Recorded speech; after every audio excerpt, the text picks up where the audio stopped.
Boost करता है, मतलब ये आपके प्रोफाइल को टॉप पर ले जाने के लिए हेल्प करता है। जो भी वेबसाइट स्पीड, ये सब चीजें भी डिपेंड करती है कि आपकी थर्ड है ब्लॉग राइटिंग, FAQ अपडेशन। अपनी वेबसाइट पर आपको अवॉइड कीजिए, उसे स्पैम कर दीजिए, उससे प्यार से पूछिए।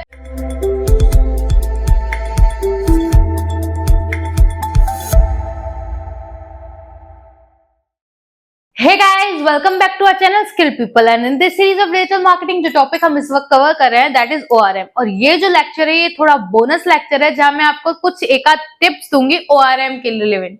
ठीक है, तो ORM सिर्फ बिजनेस मैनेजमेंट में नहीं, काफी और तरह से भी हेल्प कर सकता है। मतलब आप सिर्फ रिव्यूज के ऊपर वर्क नहीं कर सकते, कुछ बैक एंड कॉन्सेप्ट भी है जिन्हें ORM में आपको कवर करना चाहिए। सो आज की ये जो क्लास है उन्हीं टॉपिक्स के ऊपर है। So let's get started with the video। तो फर्स्ट जो ORM के फील्ड में जिसमें हम बात करेंगे that is SEO। आपको पता है कि SEO भी डायरेक्ट इंपैक्ट करता है आपके ऑनलाइन बिजनेस रेपुटेशन को। So SEO भी फुल इंपैक्ट करता है आपके ORM को। ठीक है, फॉर एग्जाम्पल अगर बिजनेस के हम एस्पेक्ट से देखें, आपके बिजनेस को ऑनलाइन कोई सर्च कर रहा है और वो बिजनेस टॉप पे ना दिखे तो वो भी आपके बिजनेस की रेपुटेशन के लिए अच्छा नहीं है। तो इसी के ऊपर हम बात करते हैं अब इस टॉपिक के अंदर कि आपका बिजनेस जो है वो टॉप पर आपको जब प्रोवाइड हो। ठीक है, अब ये दोनों चीजें एक दूसरे को रिलेवेंसी के साथ कनेक्ट करती है। जैसे अगर आप GMV की बात करो तो GMV पे जितने अच्छे रिव्यूज होते हैं उतना अच्छा लोगों का ट्रस्ट होता है, उतना ही अच्छा गूगल का ट्रस्ट होता है और ये आपकी प्रोफाइल को अप बूस्ट करता है, मतलब ये आपकी प्रोफाइल को टॉप पर ले जाने के लिए हेल्प करता है। And same goes with SEO कि अगर आपकी वेबसाइट फर्स्ट या सेकंड रैंक पर नहीं है तो आपकी वेबसाइट की रेपुटेशन यहाँ भी डाउन होती है। तो ये दोनों एस्पेक्ट एक दूसरे से इंटरकनेक्ट है। तो SEO में आपको कुछ चीजें और ध्यान रखनी है अपने ऑनलाइन बिजनेस रेपुटेशन की। फर्स्ट है आपकी रैंकिंग। आपकी रैंकिंग अच्छी होनी चाहिए आपके बिजनेस रेपुटेशन को मैनेज करने के लिए। दूसरा ब्रोकन लिंक्स या फिर आपका जो भी वेबसाइट स्पीड, ये सब चीजें भी डिपेंड करती है कि आपकी वेबसाइट की जो लोडिंग स्पीड है वो 6 सेकंड से ज्यादा ना हो। क्योंकि इस टाइम में क्या होता है ना, यूजर्स अगर बोर हो गए तो वो अगेन बाउंस करके दूसरी वेबसाइट पर चले जाएंगे। तो यहाँ आपका बाउंस रेट इंक्रीज होता है जो आपके बिजनेस रेपुटेशन के लिए अच्छा नहीं है। थर्ड है ब्लॉग राइटिंग, FAQ अपडेशन। अपनी वेबसाइट पर रेगुलरिटी पर ब्लॉग्स डालिए, अपनी वेबसाइट पर FAQ इंस्टॉल कीजिए। इन सब चीजों से क्या फायदा होता है? इन सब चीजों से फायदा होता है कि यूजर्स के मन में जो क्वेश्चन है, अगर आपकी वेबसाइट या आपकी प्रोफाइल वो आंसर प्रोवाइड करती है तो अगेन यूजर उस पर क्लिक करेगा। अगर आप यूजर के क्वेश्चन या क्वेरी का आंसर देने में फेल हो गए, अगेन वो आपकी वेबसाइट पर बाउंस कर जाएगा। तो ORM में ऐसा नहीं है सिर्फ रिव्यूज तक ORM सीमित है, आपको SEO के पर्सपेक्टिव से भी ORM करना पड़ेगा। ठीक है, वीडियो कंटेंट डालिए, ऐसा कंटेंट डालिए डिस्क्रिप्शन या फिर टाइटल्स में, इस तरह से अपने कीवर्ड्स यूज कीजिए कि यूजर सर्च क्वेरी में फर्स्ट वेबसाइट आपकी शो हो, जिसकी वजह से आपकी वेबसाइट की विजिबिलिटी भी है और लोगों को क्वेरी मिलने के, उनके क्वेरी के आंसर मिलने के कारण आपकी वेबसाइट का रेपुटेशन एंड ट्रैफिक दोनों इंक्रीज हो। ठीक है, दूसरा ORM का एस्पेक्ट है दैट इज सोशल मीडिया। ठीक है, सोशल मीडिया से भी आप अपने बिजनेस का ORM करते हो। ठीक है, जैसे मैंने आपको अब तक बताया था, हमने लास्ट दो वीडियोस में बात की रिव्यूज एंड कंटेंट के ऊपर बात की थी, फिर हमने अब जो बात की वो SEO के बात की थी। लेकिन ये जो ORM का प्रोसेस है ना, वो सिर्फ रिव्यूज या SEO तक सीमित नहीं है। हर जगह जिस ऑनलाइन या डिजिटल प्लेटफॉर्म पर आपका बिजनेस है, आपको उसके एस्पेक्ट से ORM करना पड़ेगा। ठीक है, अगर हम सोशल मीडिया के एस्पेक्ट से देखें तो you have to be consistent. ठीक है, आपकी विजिबिलिटी होनी चाहिए।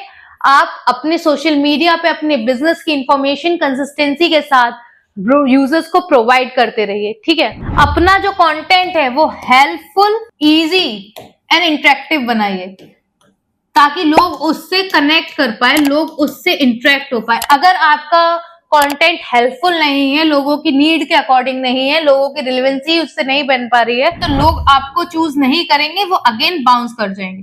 तो ये सब चीजें भी होती है सोशल मीडिया के एस्पेक्ट से कि आपका कंटेंट है कंसिस्टेंस होना चाहिए ताकि आपकी विजिबिलिटी पर कोई दिक्कत ना आए, आपकी विजिबिलिटी बनी रहे।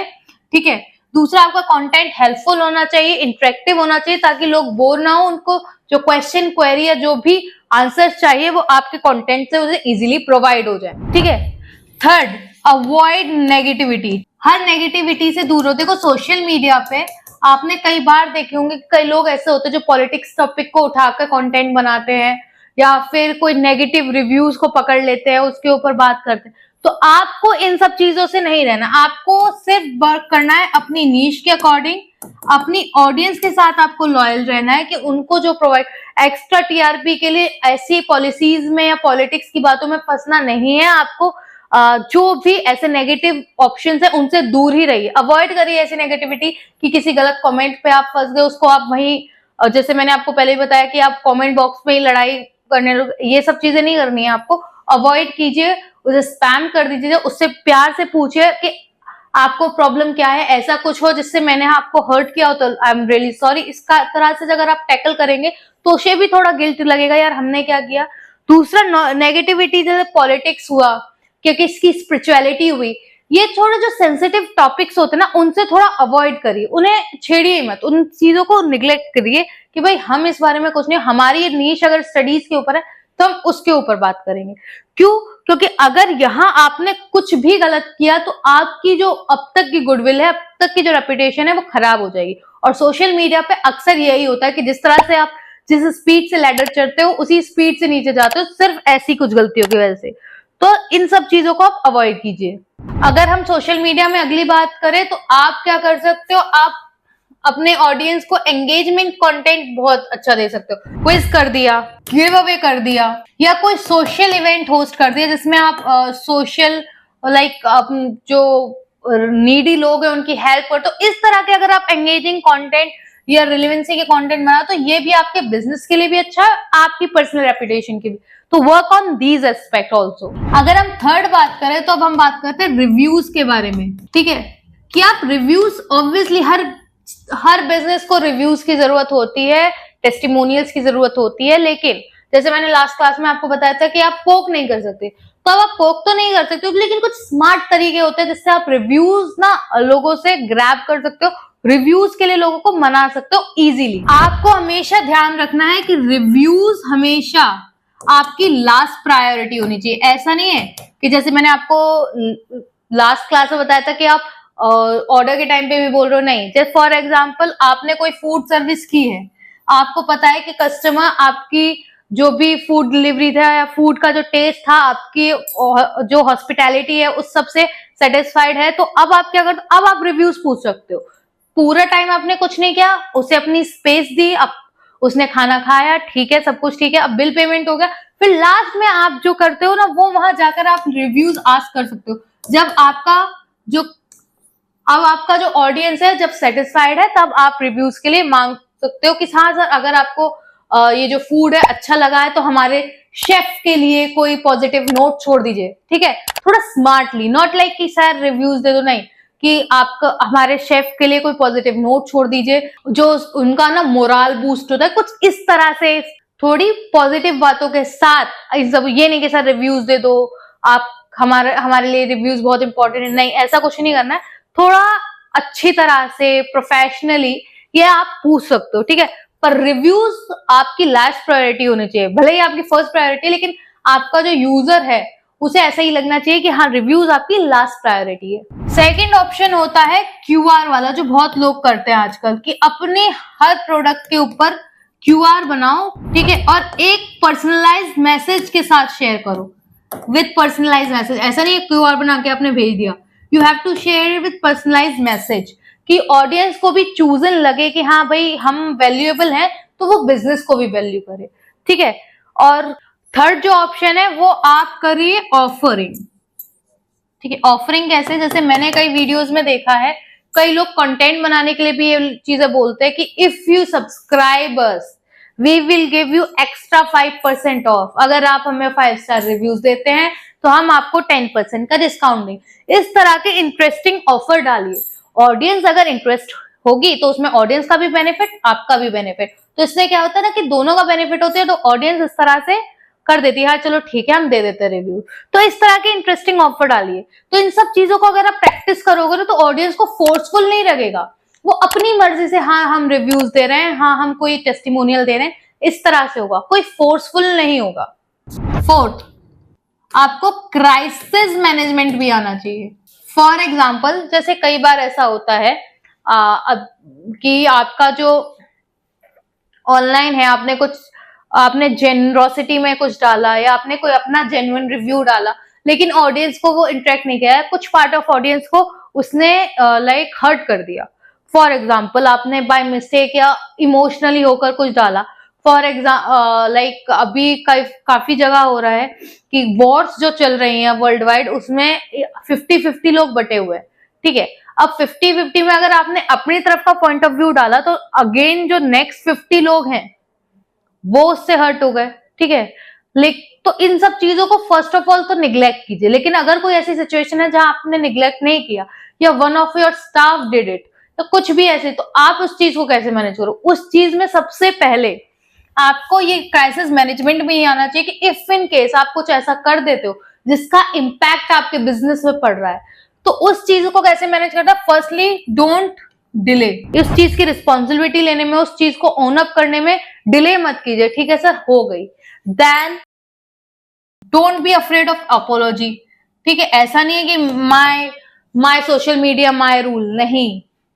If your social media impacting your business, you need to learn this crisis management, ठीक है। आप उसे ओन अप करने में डिले मत कीजिए, you have to work on the apology, ठीक है। दूसरा, पब्लिकली अगर कोई कमेंट आया है या पब्लिकली कोई स्टेटमेंट आया है, you have to do it, apologise जो भी है या एक्सप्लेनेशन है, जो भी आप कहना चाहते हो सकता है आप कोई और बात कहना चाहते हो लेकिन ऑडियंस कुछ और पर्सपेक्टिव से देख रही हो, तो जो भी ओपिनियन है आपका, क्लियरिटी है या जो भी आपका कमेंट को रिवर्ट है, ये सब चीजें आपको पब्लिकली ही देनी होंगी। If the comment is publicly, आपको ये चीज समझनी होगी। अगर कोई आपको पब्लिकली कमेंट बॉक्स में बोल रहा है, then you have to do it publicly. अगर कोई आपको पर्सनली डीएम में बोल रहा है, तो ये नहीं कि उसने पर्सनल बोला है आप पब्लिक में जाके, नहीं। अगर उसने पर्सनल बोला है तो पर्सनल इस चीज को हैंडल करना। तो इस चीज में डिफरेंशिएट करना सीखे कि अच्छा, इसने पब्लिकली मुझे पॉइंट आउट किया या पर्सनली किया। तो जो जिस तरह से सिचुएशन है उसी तरह से मैनेजमेंट करना चाहिए, ठीक है। इस तरह की जो चीजें होती हैं उन्हें कभी डिलीट या उनसे रन अवे करने की जरूरत नहीं है, ठीक है। ह्यूमंस है, गलतियां होती रहती हैं सबसे। तो अगर आप उस गलती को पब्लिकली ओन अप करते हो, अगर उस चीज को आप ओपनली ओन अप करते हो, ठीक है, उसके ऊपर अपोलॉजी करते हो, उसके ऊपर लाइक कोई भी ऐसा गलत स्टेटमेंट नहीं देते हो, अपोलॉजी कर रहे हो, आप उसे ओन अप करते हो, ये बहुत है अपने आप में, आपके बिजनेस के लिए, आपकी रेपुटेशन के लिए, स्टैंड अप करने के लिए।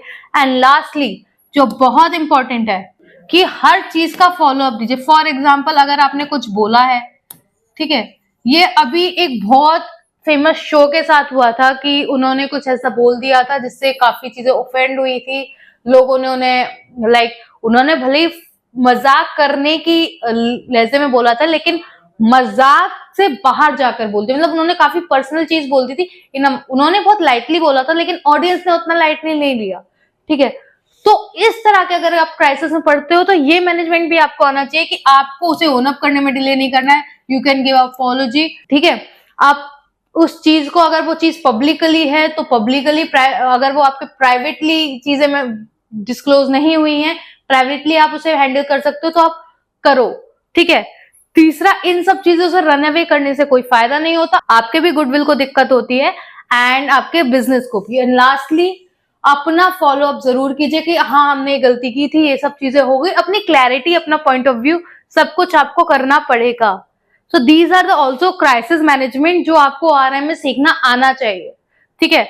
और लास्टली एक और मैं चीज आपको बोलती हूँ, अगर आप ओआरएम करना चाहते हो ना, तो बेस्ट ऑप्शन है अपने नीश के अकॉर्डिंग एक लोकल इन्फ्लुएंसर पकड़िए, उसके साथ टाई अप करके थोड़ा थोड़ा थोड़ा थोड़ा अपना इमेज बनाना स्टार्ट करिए। अगर आप बिगिनर हैं तो, इफ यू आर स्टार्टअप, तो इससे भी आपकी इमेज अच्छी होगी, क्योंकि उस इन्फ्लुएंसर की इमेज अच्छी है इसलिए उसके इतने फॉलोअर्स है, और उसी से इंटरकनेक्ट होके वही ट्रैफिक आपके पास आ जाएगा। सो गाइज, ये कुछ प्रोस्पेक्ट है जो ओआरएम में आपको मैनेज करने आने चाहिए, कि आप एसईओ से किस तरह ओआरएम करते हो, सोशल मीडिया से किस तरह करते हो, क्राइसिस मैनेजमेंट क्या होता है। होपफुली ये क्लास आपके लिए इंफॉर्मेटिव रही हो। अगर ORM के टॉपिक से कोई आपको क्वेश्चन क्वेरी है, do let me know in the comment box. And for more such informational videos, like, share, subscribe, and obviously hit the bell icon.